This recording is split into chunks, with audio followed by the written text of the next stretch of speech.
Vive notre pays. 1, 2, 3, et chante. Vive notre pays, notre tendre patrie.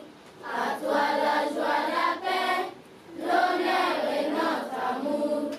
Afin que tu prospères, nous t'offrons notre vie. À toi donc désormais tous nos cœurs à toujours. Viva le Tchad, pays de nos aïeux, nous te serons fidèles et bien reconnaissants. Nous serons à toujours dignes de tes enfants, toujours reconnaissance, toujours laborieux. Le Tchad, mon pays, j'aime bien ton histoire de la sauvagerie. Tu vas vers le bonheur. L'école a été créée en 2008, ça fait nous sommes en 2007, ça fait 8 à 9 ans. Même quand on a vu le jour, on a commencé avec 15 élèves. Aujourd'hui, nous montons à plus de 600 élèves. L'école grandit chaque jour et à savoir s'il y avait eu une communication entre les écoles, je ne peux pas en parler. Nous serons à toujours dignes de tes enfants, toujours reconnaissance, toujours laborieux. L'école a ce système social d'amener les enfants, les parents qui n'ont pas les moyens de payer. Mais la fondatrice a voulu créer un côté social de l'école quand vraiment elle voit votre envie. Parce qu'il faut aussi connaître la responsabilité des parents dans l'éducation des enfants. Je m'appelle Maïcha et je voudrais être journaliste. Je m'appelle Endoza Kebouamina Kassé, je veux être pilote. J'aimerais être ingénieur.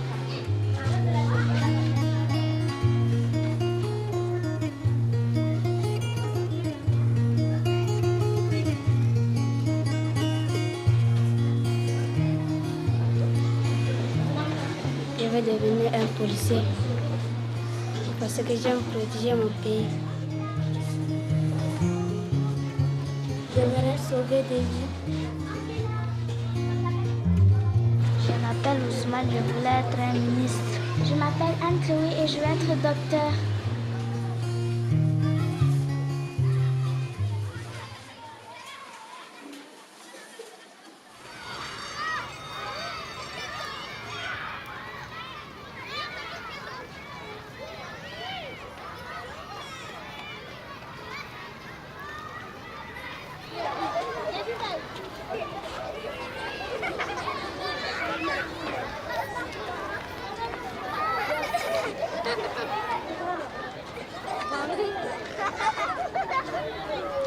Salut, je m'appelle Chami. J'aimerais bien être un député parce que le député, c'est le métier de mon père. Et j'aimerais bien faire des enquêtes dans mon département et même des enquêtes de mon pays. C'est pour ça que j'ai choisi le député.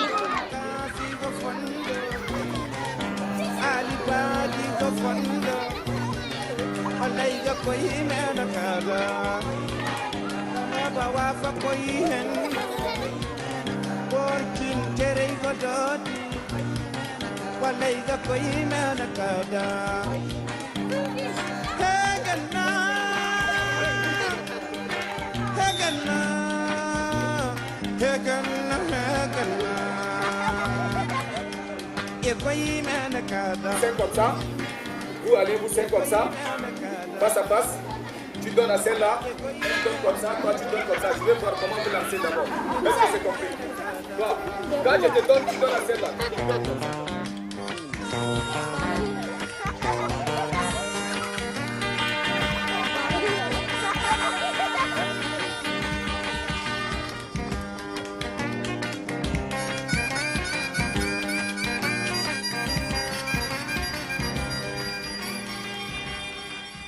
Aujourd'hui, quand on se balade dans les écoles primaires, en maternelle, et quand on écoute un peu les jeunes, les enfants, on pense qu'on les écoute tout simplement. Ils veulent être général, ils veulent être médecins, ils veulent aider leur pays. Et je pense qu'on a la force, on a cette force-là. On a des enfants qui réfléchissent et qui ont souvent eu, même, c'est malheureux, mais à leur jeune âge, ils ont un certain vécu. ils ont malheureusement peut-être connu la guerre, ou ils ont connu des parents qui sont malades, des proches à eux qui sont malades, et ça fait naître chez eux une prise de conscience très tôt. Et mentalement parlant, ils veulent aider leur pays, ils veulent aider au développement. Et cette jeunesse-là, c'est la jeunesse de l'avenir en fait. C'est eux notre avenir, c'est eux l'avenir de l'Afrique. Et juste pour eux, on doit vraiment leur faciliter leur développement, faciliter leur avenir.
Ils méritent d'être encouragés, surtout parce qu'il y a ceux qui ont des initiatives qui manquent l'accompagnement, l'orientation, pour voir comment ils peuvent réaliser leurs rêves.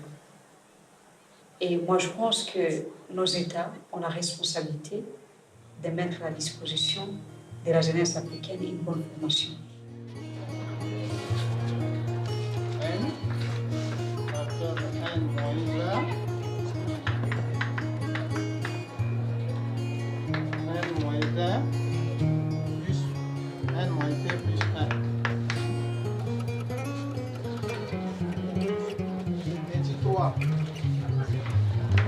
Convention.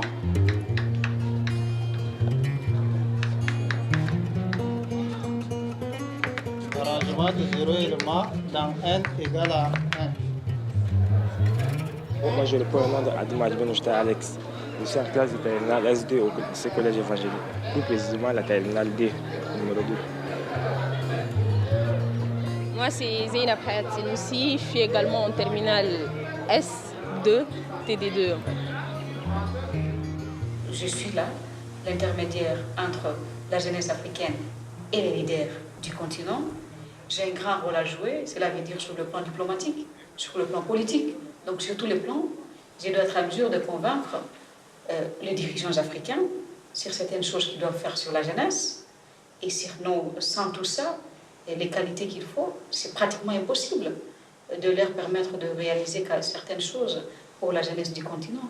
Donc il faut beaucoup de lobbying, il faut une diplomatie, il faut être préparé, il faut être formé sur le leadership. C'est une lourde tâche. Imaginez les problèmes que la jeunesse africaine traverse aujourd'hui. Et on me voit comme la personne qui représente la jeunesse du continent. Et ce sont des défis à relever au niveau du continent. On ne voit pas tout ça en fermant les yeux, en pensant que tout va bien au niveau de la jeunesse africaine. Il y a des choses terribles qui se passent. Les jeunes gens qu'on est en train de perdre, qui cherchent à traverser l'autre côté pour aller chercher une meilleure vie. Tout ça, on est en train de vivre ça chaque jour. On a des messages qu'on reçoit de tous ces jeunes-là qui cherchent à traverser la mer Méditerranée et qu'on sort. Et bien évidemment, il est question d'avoir une bonne diplomatie, de voir comment parler à tous ces dirigeants, échanger avec eux, pour qu'on puisse résoudre tant soit peu certains problèmes des jeunes africains. Et notre travail, c'est un travail de plaidoyer.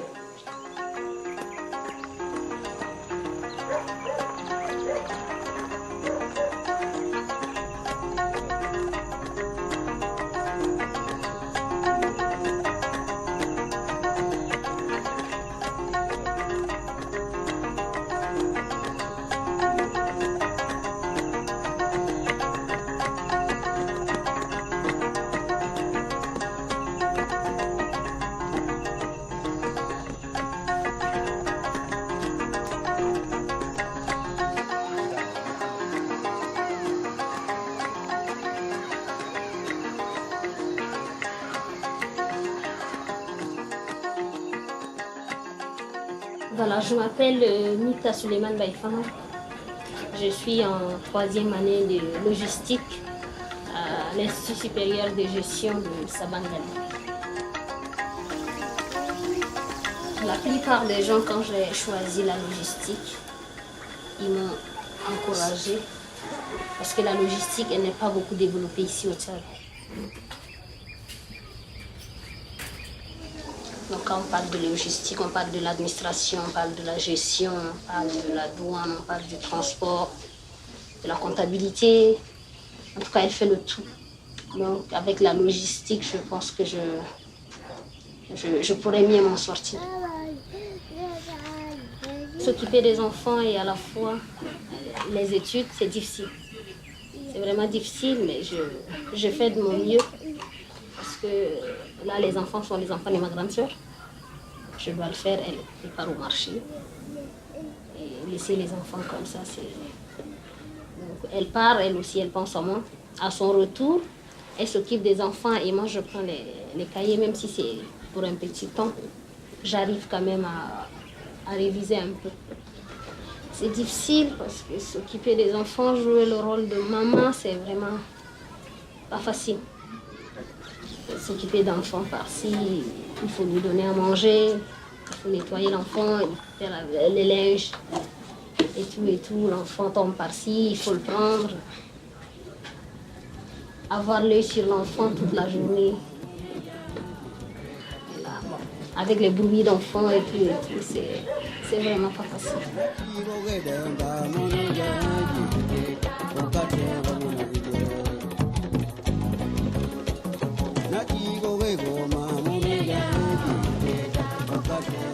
J'aimerais vraiment cette chance-là de pouvoir continuer.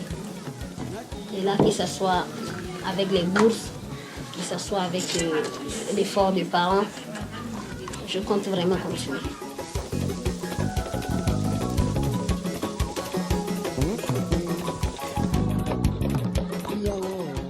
En Afrique, on a un problème sur nos mentalités.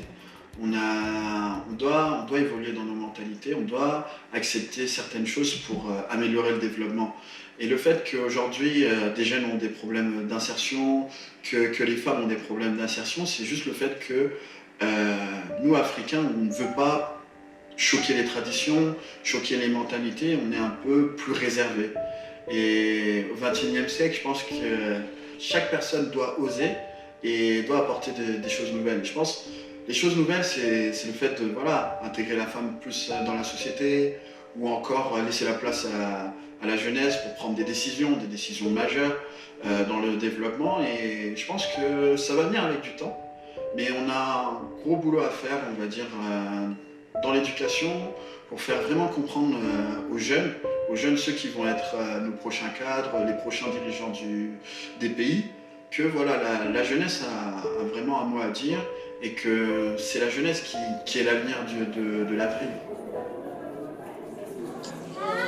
C'est la société. Ici au Tchad, on a tendance à classer la femme au second rang. En fait, on ne fait pas la priorité du tout. Il y a des parents qui ne veulent pas que les filles partent à l'école, par exemple. Et du coup, la fille, c'est le foyer, c'est le mariage. À présent, on voit partout les associations des femmes, les syndicats des femmes. Et là, elles sont ensemble, elles se mettent ensemble pour défendre leurs intérêts. Donc, je pense que dans l'avenir, peut-être que la femme aura la place qu'elle doit vraiment mériter. Faut savoir que l'insertion des femmes, l'insertion de la jeunesse se fait. C'est des choses qui se font, mais c'est encore à petite échelle. Depuis quelques années, on a remarqué qu'en Afrique, il y a des soucis d'orientation et surtout, les étudiants sont abandonnés et ne savent pas où aller après le bac. En mai 2016, on a créé la plateforme AfriCampus, qui est une plateforme numérique qui permet aux étudiants d'être accompagnés, conseillés, orientés vers des filières adéquates à leur cursus. Et donner la parole à la jeunesse, c'est une chose qu'on ne doit pas négliger. Parce qu'aujourd'hui, la jeunesse, c'est plus de 60% de la population africaine. Et en 2050, Il y a plus de 80% de la population, là. C'est de la jeunesse.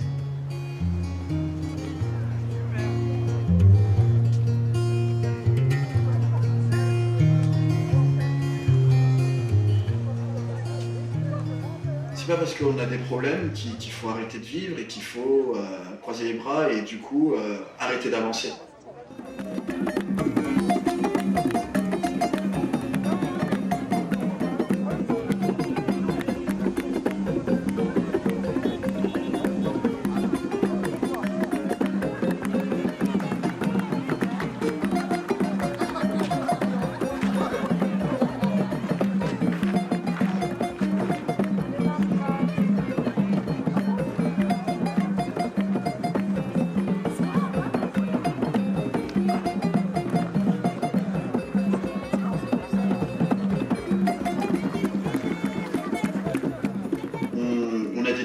Mais on doit rebondir et rebondir c'est quoi? C'est créer des événements, créer des solutions.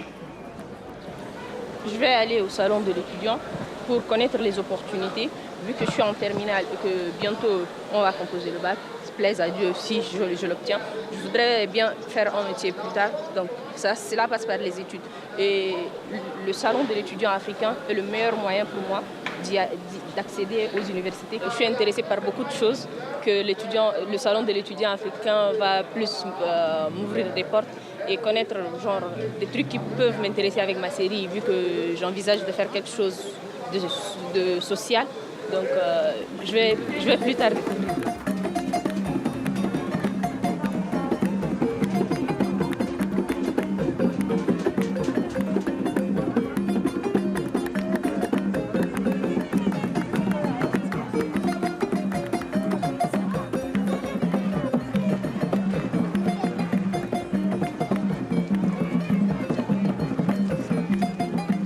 J'ai découvert beaucoup de choses. Grâce à ça, j'ai aussi rencontré des écoles qui sont internationales, qui sont ailleurs, mais représentées ici au Tchad. On n'a jamais pensé qu'il y ait autant de personnes rien qu'à l'ouverture. On avait plus de 25 000 personnes sur 3 jours. Et vraiment, pour moi, c'était une grande surprise. Autant d'écoles sur un même endroit, d'échanges, d'ouverture d'esprit, de partage d'expériences différents. C'est vraiment un plus et ça nous laisse un bon présage du fait que nous, Africains, on est ouverts et on veut tous s'aider, on veut tous avancer main dans la main et par les échanges, on a eu plusieurs nationalités, on a compté plus de 15 nationalités différentes présentes au salon. On doit avancer tous ensemble et moi, Tchadien, je peux dire que voilà, pour le développement de l'Afrique, j'ai besoin du Marocain, j'ai besoin du Sénégalais, j'ai besoin du Soudanais. Et je pense qu'au salon, on a compris ce besoin de se connaître les uns les autres. Ça va donner la chance à tout étudiant africain de découvrir beaucoup de choses. Aujourd'hui, on a beaucoup de structures. Des grosses institutions en Afrique. Mon idéal dans quelques années, c'est de créer un Erasmus africain tout simplement.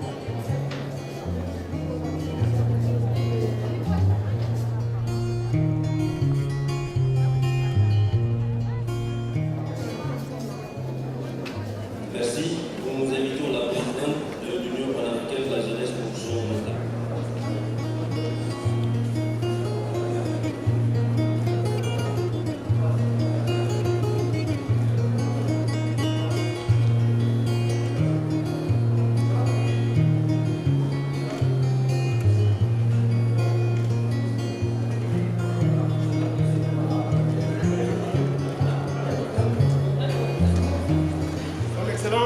Le président de la République, chef de l'État.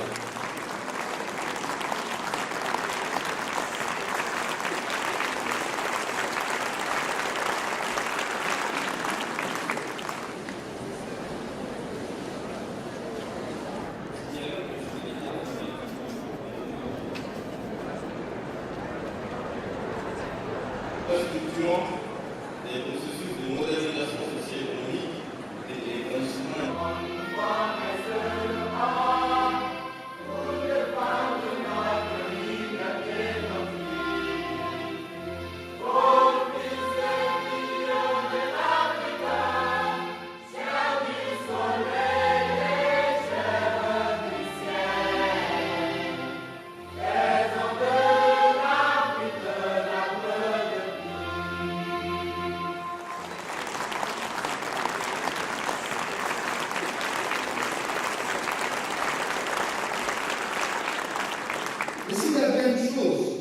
que j'ai apprises durant ma petite expérience de ces derniers mois, c'est qu'un entrepreneur voit des opportunités dans chaque difficulté.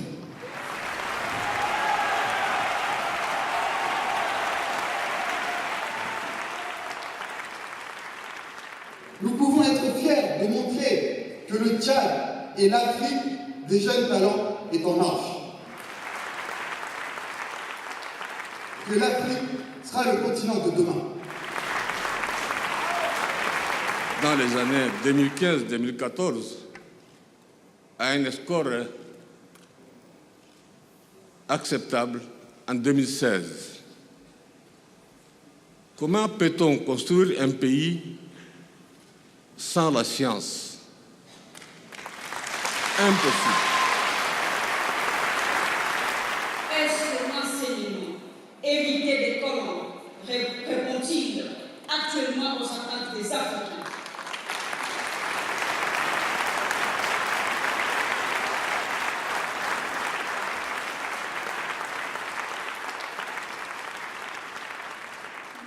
Ce que les aînés n'ont pas fait forcément pour le peuple, la jeunesse africaine le fera elle-même.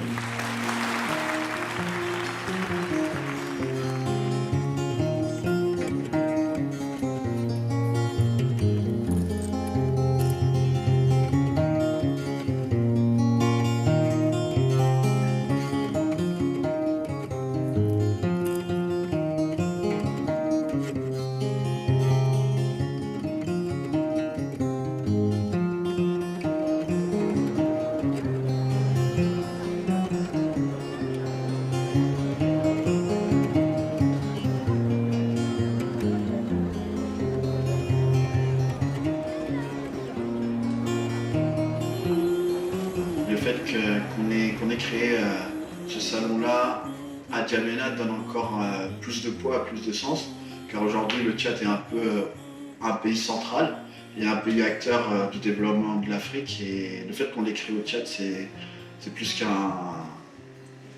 qu'une opportunité en fait. J'étais le premier à donner son accord pour sa présence. On a encore eu aussi le soutien de la Première Dame, qui a été vraiment un pilier pour l'organisation du salon, car c'était la personne qui nous a écoutés, qui nous a donné des conseils. Et vraiment, en tant que jeune, avoir des conseils de grands frères, de grandes sœurs, de nos aînés, c'est vraiment un avantage. Et c'est pour ça que j'ai vraiment tenu à organiser un concert, parce que ces artistes-là ont besoin on va dire, ils ont un public et ils savent passer un message. Et mon choix, c'est porté par Toufan, parce que je pense que c'est des jeunes comme nous tous, et c'est des jeunes qui ont osé et qui sont aujourd'hui ce qu'ils sont, et il faut passer le message.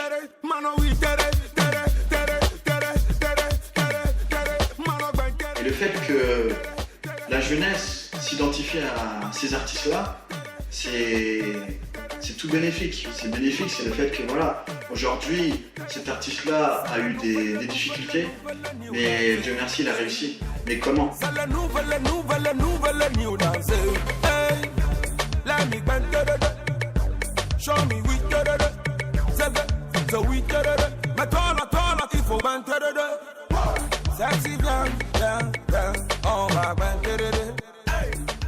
Beaucoup de personnes oublient le fait que c'est pas parce que on est célèbre, c'est pas parce qu'on est entre guillemets une personnalité qu'on ne peut pas aider les gens, etc. Au contraire, on le doit et ça devient un devoir.